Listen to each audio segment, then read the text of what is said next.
back to section 15.2, particle in simple harmonic motion. We do this for the simple harmonic oscillator case in quantum mechanics. Any type of oscillation, we will see that the solutions are wave-like solutions or sinusoidal solutions, cosines and sines. All right, so anyway, we start off.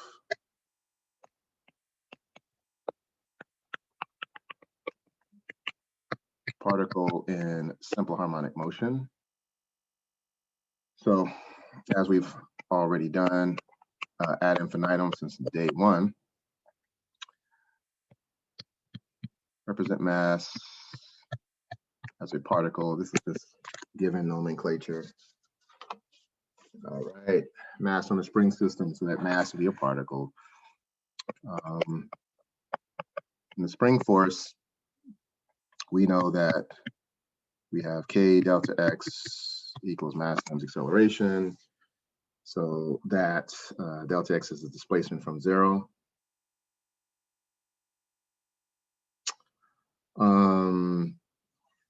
So what we can do is we take the acceleration delta v of delta t, but we're going to do our calculus nomenclature. It's the same thing, dv dt, which is the second derivative with respect to position, velocity, acceleration, second derivative.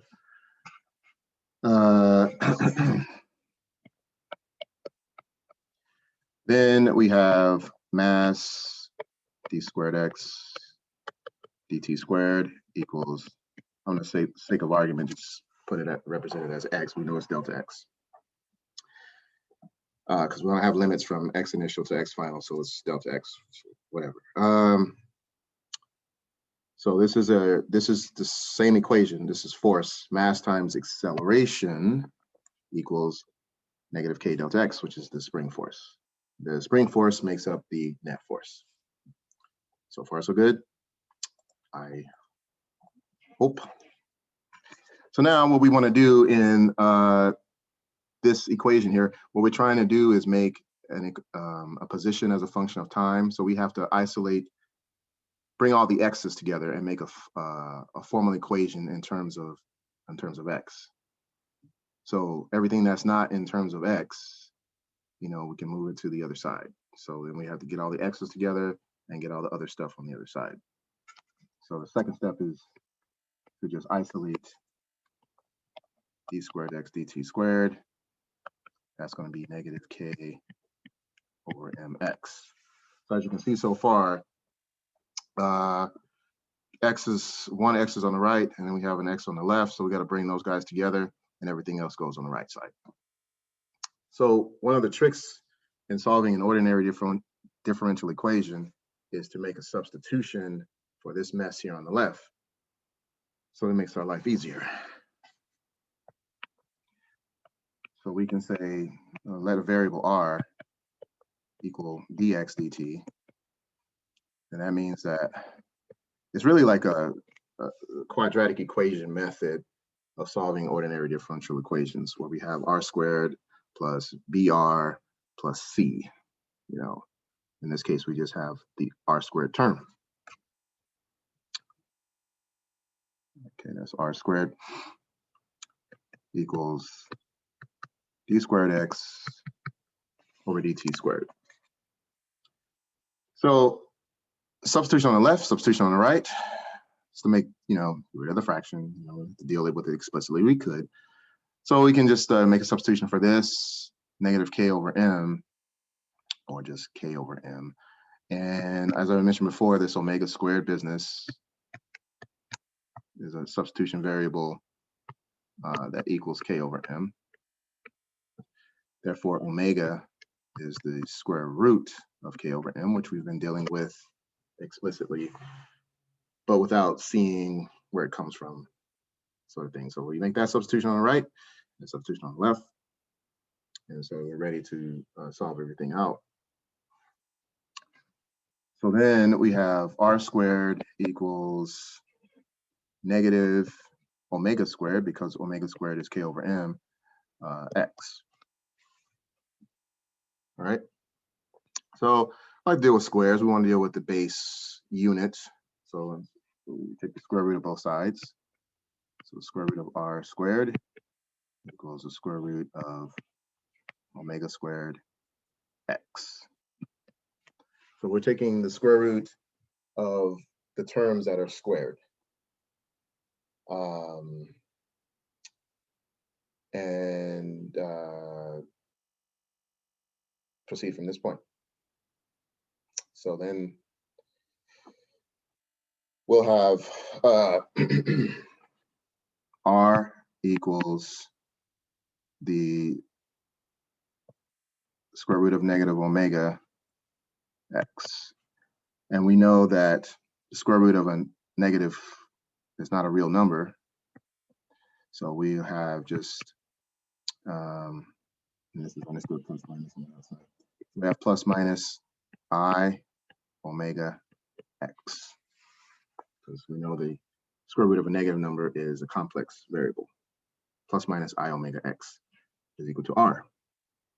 And we know that r is equal to dx dt.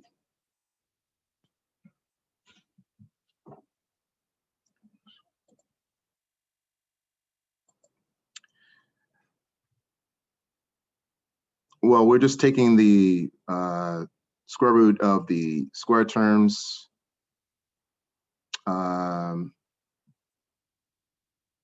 because we're looking at the we're just looking at the relationship of x to omega, because x should x is going to eventually be here.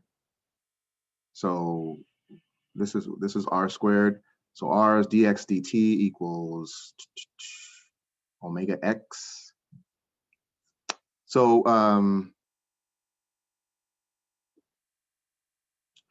so if we just do this,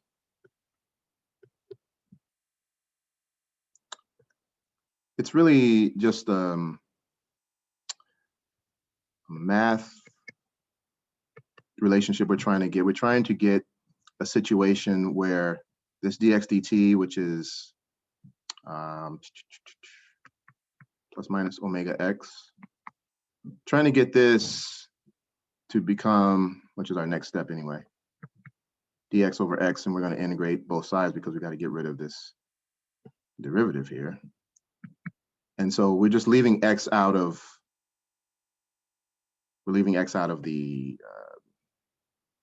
the square root so that we can get this. Otherwise,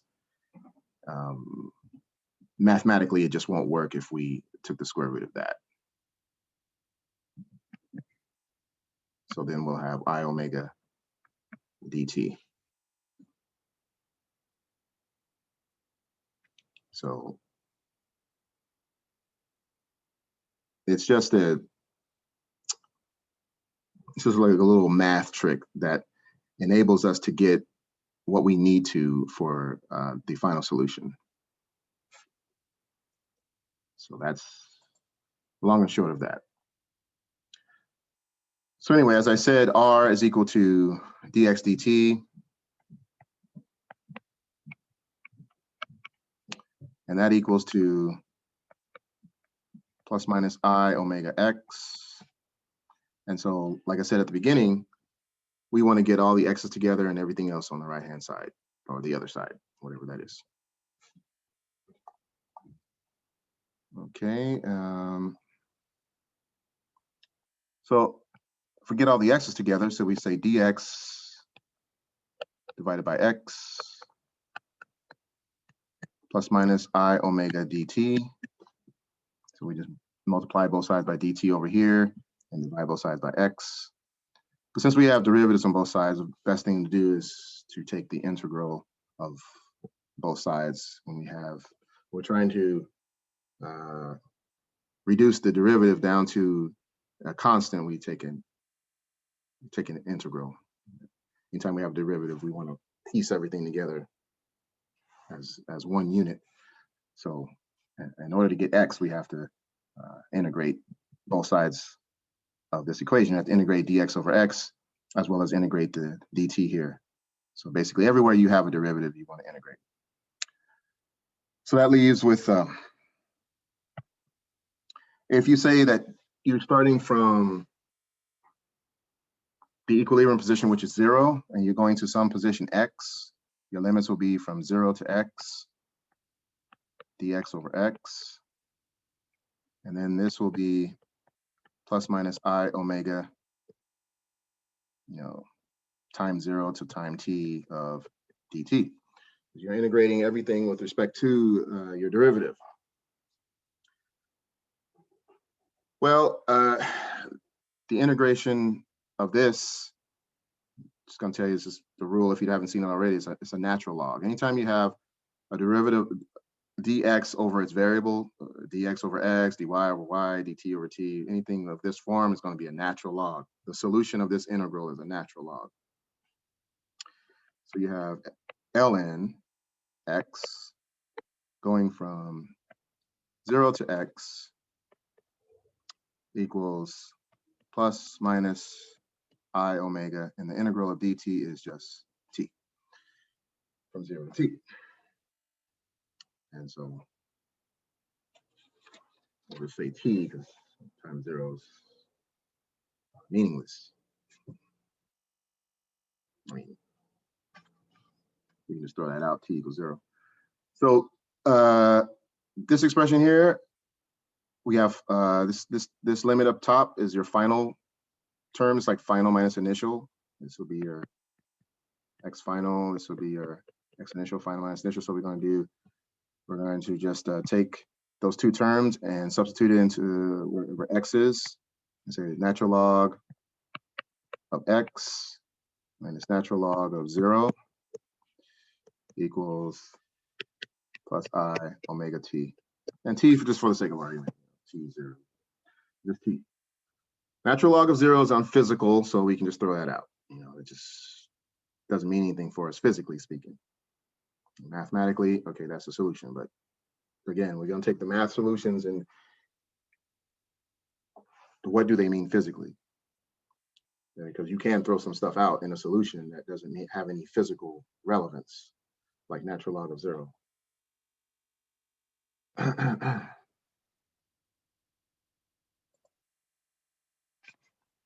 So natural log of x is equal to plus I omega t.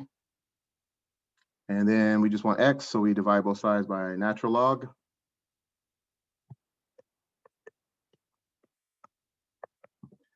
And so this is going to be plus minus I omega t over natural log. Well, 1 over natural log is the exponent. So it's going to be e to the plus minus I omega t. And so we have x as a function of time. We can just say x, but x of t is equal to e plus minus I omega t. And that will be your final solution. But in terms of, can we simplify this even further? Yes, we can. We can, the e to the plus or minus I omega t can be translated into sines and cosines. It's just the math equivalent, like this is what it equals to. So this translates into x of t equals, now, of course, since we had 0 to x, or we can say, we don't have to say 0, we can say x naught or x initial to x final. So, for example, this could just be some initial point and this could be some final point. I chose 0. We know the 0 doesn't mean anything, but if we choose any point, then that point can mean something. So we can just say x naught e to the plus minus I omega t, where x naught is like your amplitude. That's your first position. And so this becomes a cosine omega t. And this whole thing here, I don't know if you've seen this already, but the translation of this, a cosine omega t plus a sine omega t. And that's a full solution. So at this point, we'd have to check the boundary conditions on, you have to see where the limits, where the mass is bobbing back and forth on, and see if both of these solutions work or just one of these solutions work. And I'll save the argument on boundary conditions. And we can see that only one of these solutions works, and that's the cosine solution. So we can throw that out. The semantics of the boundary conditions are not important. That's going to be rather tangential. We don't need to, do that here explicitly.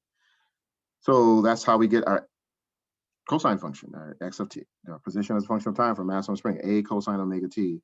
And then if it's phase shifted, that's plus 5.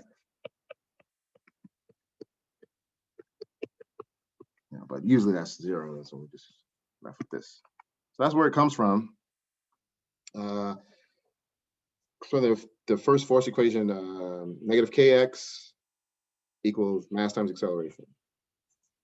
And then we just make acceleration to the second derivative of position and solve that differential equation. It's called differential equation because it's an equation of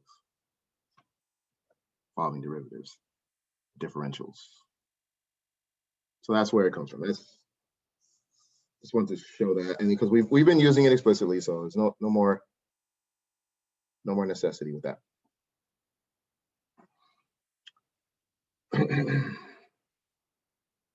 that's pretty much it. So like I said, this would be xi. So to be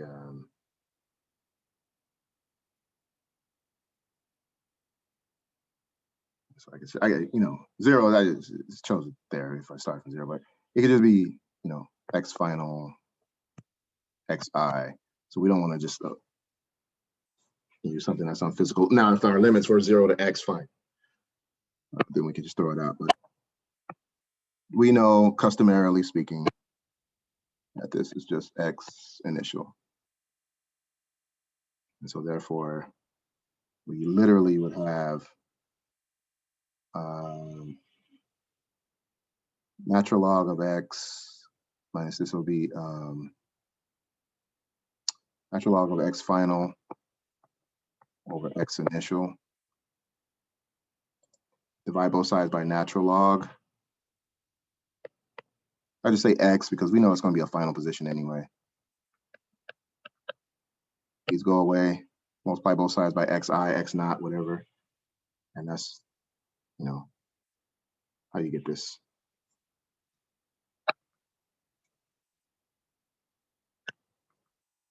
Xi, it doesn't matter, right? And that's your amplitude that we use explicitly as the boundaries, because I have stretched it to a certain point. That's my amplitude all the way. Xi is going to be xi both top and bottom, and then x of t, I can just find where the mass is going to be at any point in time. So that's where that comes from. And when you take the derivative of that, you get the velocity, and then the derivative of that, you get the acceleration. Okay. So any questions on that? Just the little process there.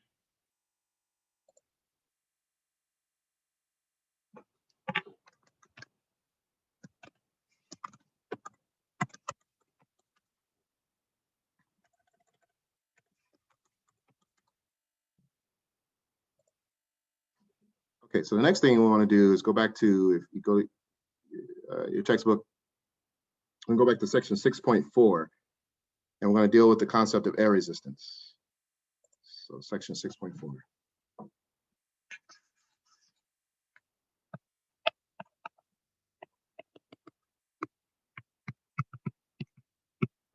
Now, mostly we have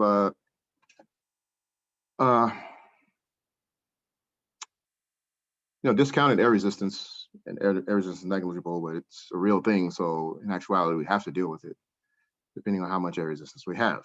It's going to change our equations around a little bit.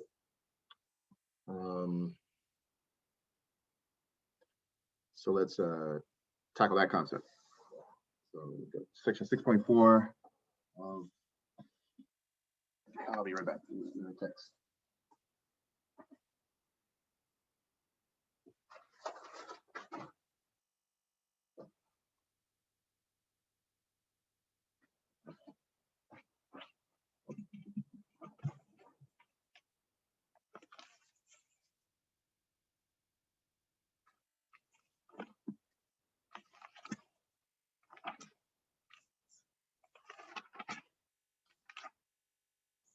Okay, so that is motion in the presence of resistive forces. So we got friction, drag.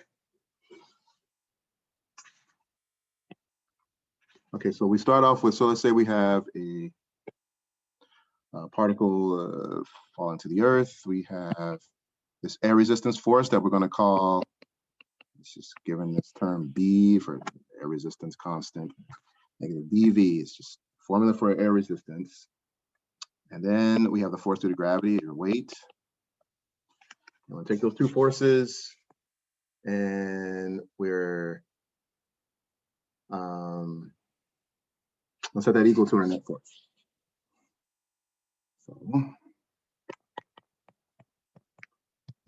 So this force is going in the direction of the acceleration. So that one's going to be mg.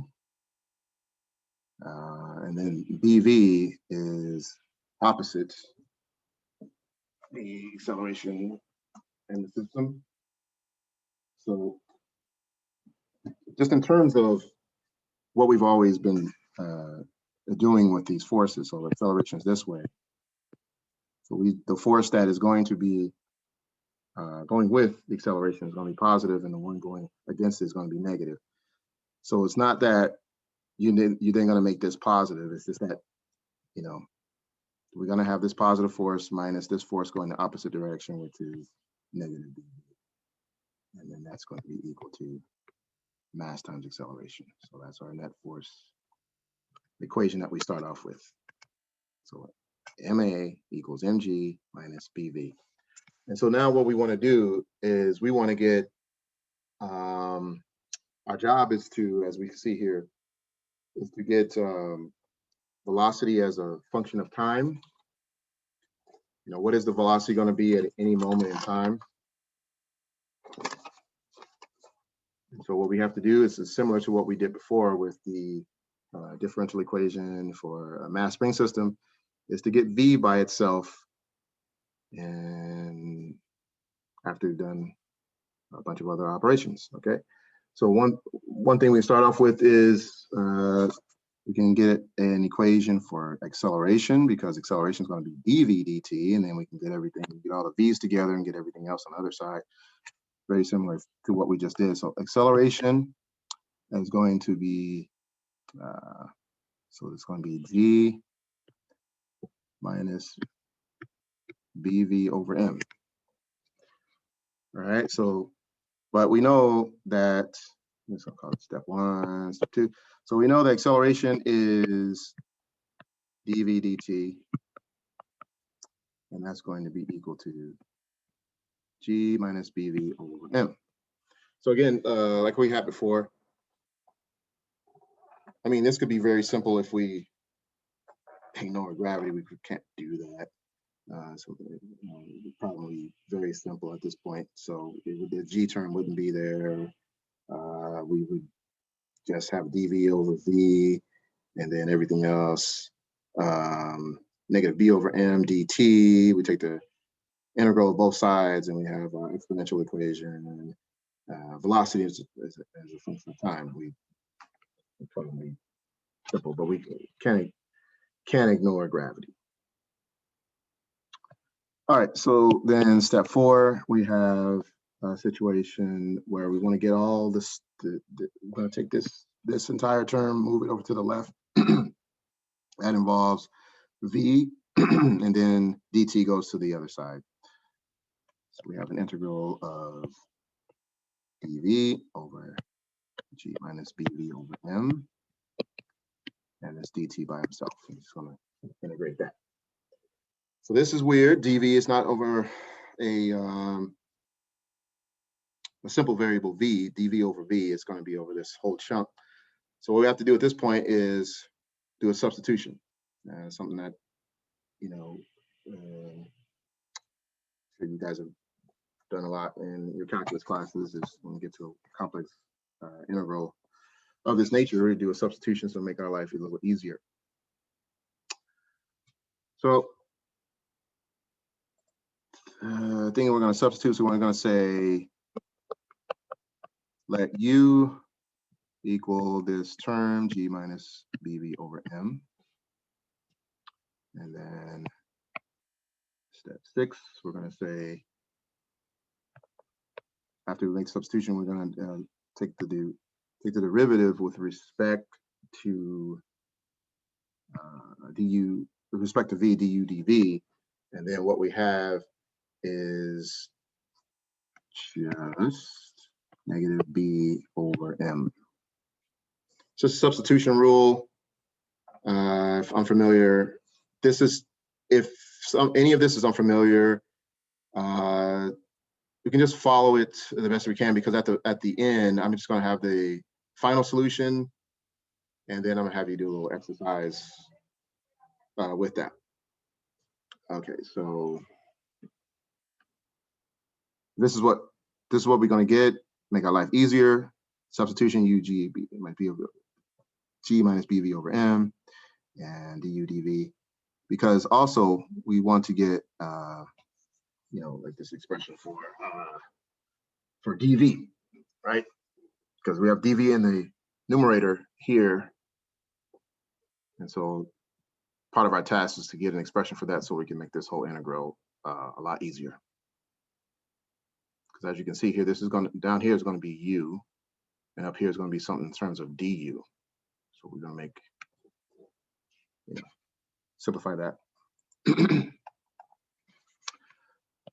So step 7, we can solve for dv, and that's just going to be m over b du equals dv, right? Just cross multiply and blah, blah, blah, right? Flip this over, and that's your dv term.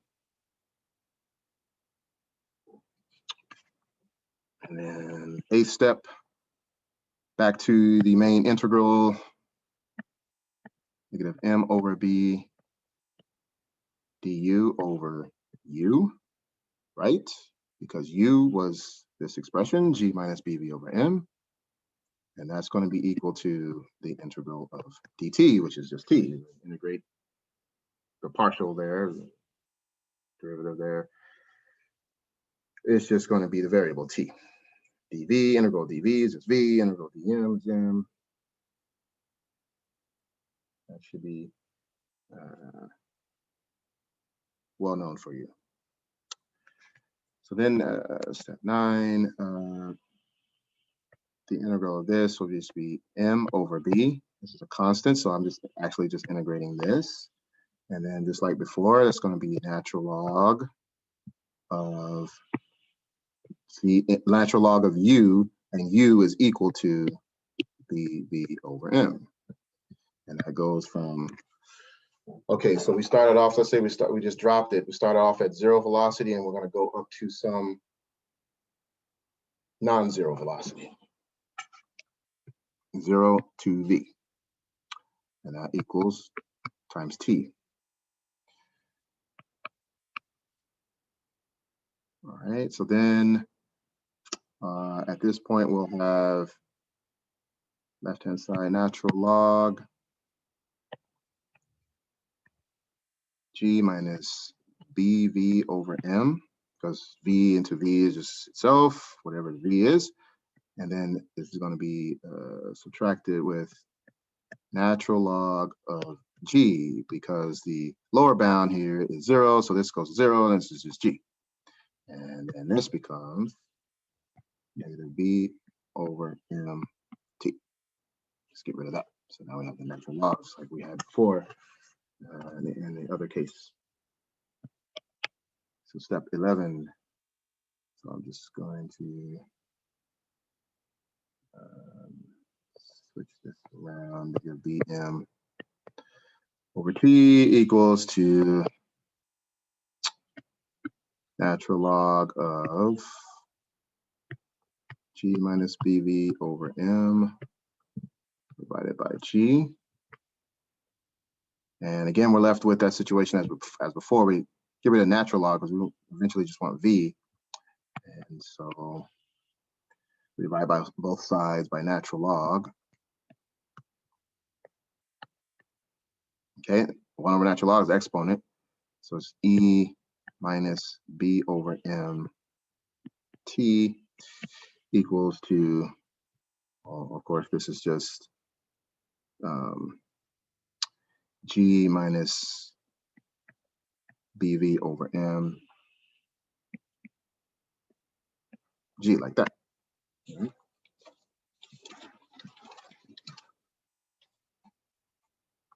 So hopefully so far so good. We can know the natural log rules. Probably seen that already.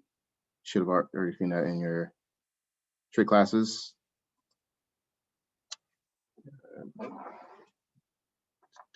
Natural log expression is a natural log rule. All right. So then what we have next, okay, is multiply both sides by G, GE, EMT equals G minus BV over M. So we're getting closer. And then so 14, then let's get this by himself. So we're going to subtract. So we'll switch this guy over here and switch that guy over there. And so what we have is BM V equals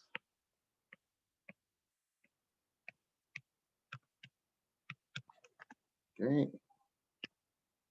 And then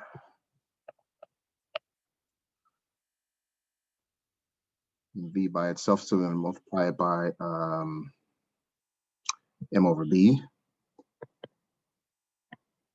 We just have mg over b here minus mg over b e to the minus bm over t. So now this is pretty much it. We have velocity is a function of time, keeping everything else constant. So B is your air resistance constant, mass is constant, gravity. And so this is now just velocity is a function of time is equal to mg over b 1 minus e to the minus bm t. So this is considering air resistance. This will be the velocity equation as a function of time. You can find the speed at any moment in time for the ball is passed through the air. So now what I'd like you to do is take this equation here. Let's assume that B over M is some constant, because we know that, well, it's going to be, because the air resistance is going to be whatever it is. So let's say this is air resistance constant, and mass is just itself. And let's just make that 1, because it's going to be a constant. So B over M is going to reduce to just unity. Now, what I'd like you to do is take this equation and let's go from t equals 0 to say, I don't know, 10 seconds. I'd like you to get the velocities from 0 all the way to 10, and then I want you to graph that data on a velocity time chart and see what you get. What happens here? I mean, you probably already see this being in calculus. You probably already see where this is going, but why don't we just take this time now to get the velocities for all of these times and then graph the data. Yeah, we're going to assume that B over M is just 1. Make the argument. So reduce the calculation. So it's going to be like e to the minus t. 1 minus e to the minus t. And mg over b, you can consider that to be a constant as well. So you're really just trying to find v of t, you know, I'm trying to see as, because you know this is going to be, so you're trying to look at what's happening to the velocity at each moment in time. So it's approximately related to that. Any questions on that? What we're trying to do?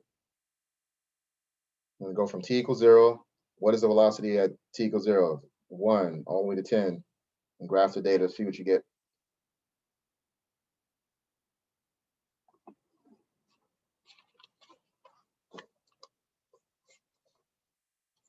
And by the way, this mg over b, much like what we were talking about before with x equals x naught, you know, from our position as a function of time, x naught cosine omega t. This right here is a constant, and this right here is a constant that we call the terminal velocity. So mg over b is your,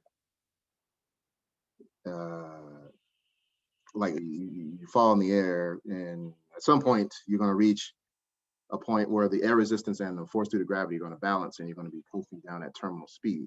So there's an asymptote, kind of giving things away. There's an asymptote that you're going to reach that you'll never pass, and that's the speed that you're going to coast down to the ground. And this is this mg over b stuff. That's your terminal speed. So try that out and see what you get. What kind of graph do you have?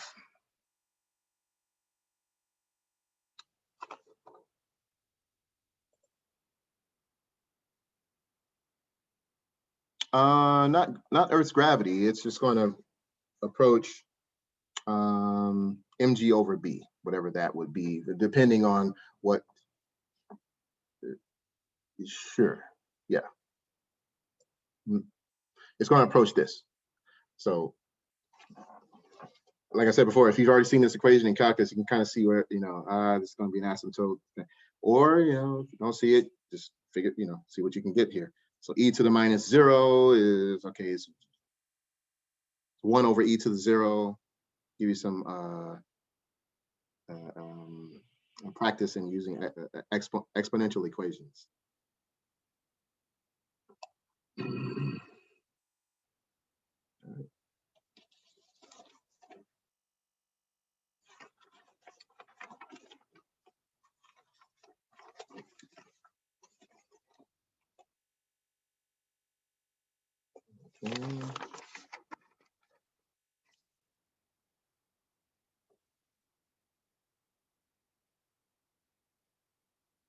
Now we'll take a few minutes to do that. Like you were asking earlier, why not take the square root of x? So there's, like, in differential equations, this characteristic equation or your auxiliary equation that helps you solve these differential equations. And so the one that was implicitly used is this equation here, mr squared plus k equals 0, where this would be your dx dt, and this, you know, this is your k constant, your spring constant. So then this becomes mr squared equals negative k, r squared is negative k over m, right? And so when you take the square root of that, this is going to be omega squared, right? So when you take the square roots, you're going to get that square root of a negative number, a negative omega, and then That's from here, you're going to get the plus minus I omega term. So it doesn't even involve x. So just to really answer your question from before, x has no bearing here. So it's all between r squared and omega squared, that is. Hope that answers your question. And x is just there as part of the equation, but it's not part of this square root process.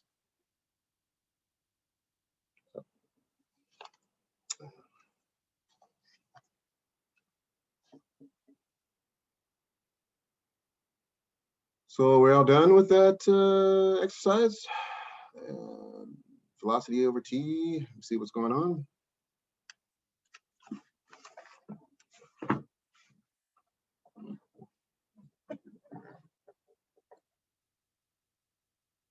Okay, see Joya, Lily, you guys get it? Leo,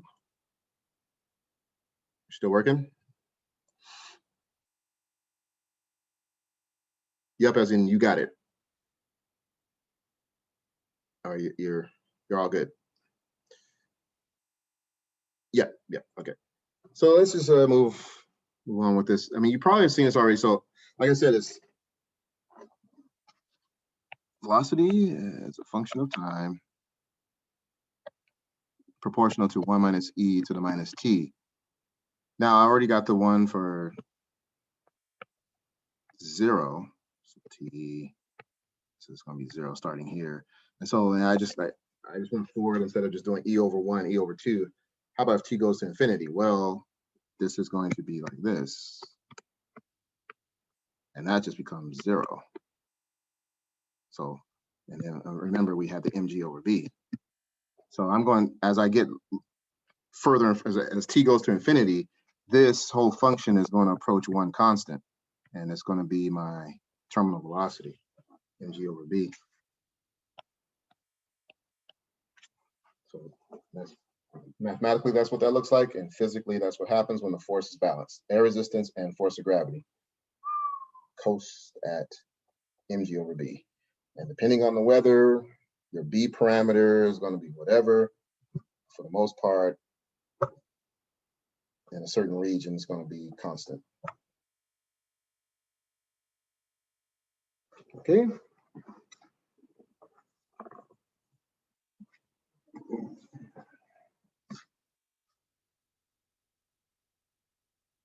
All right. So yeah, so you can see 6.4 page 149. Kind of skip some steps because it's not a math book. Like, okay, you guys should know this part. If I make a substitution, you know what to do. But yeah, that's where this goes. And then they do the derivative of the velocity down there as well in order to get the acceleration function. So I won't bore you with that. So you can just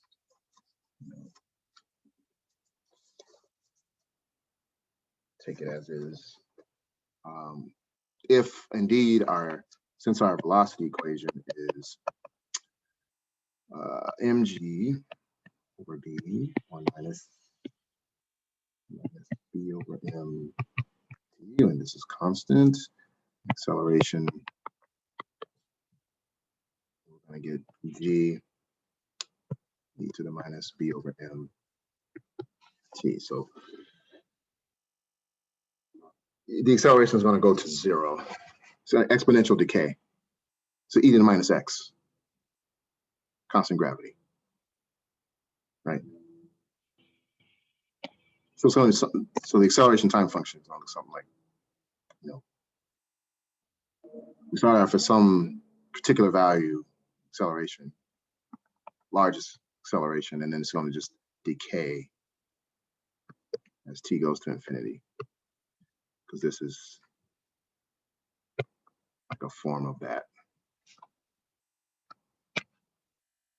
Yeah, it's basically what's going on. So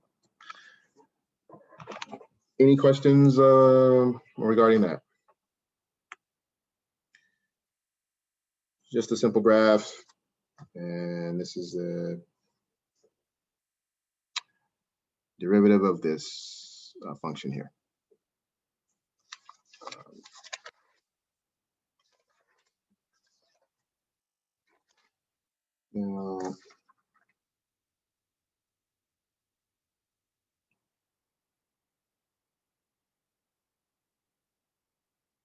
Okay, we'll give you like question 39, chapter 6 of the practice, where we've pretty much done it.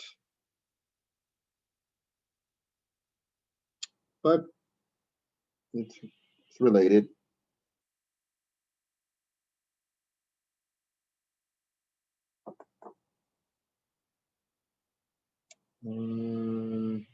Yeah, it's kind of redundant at this point.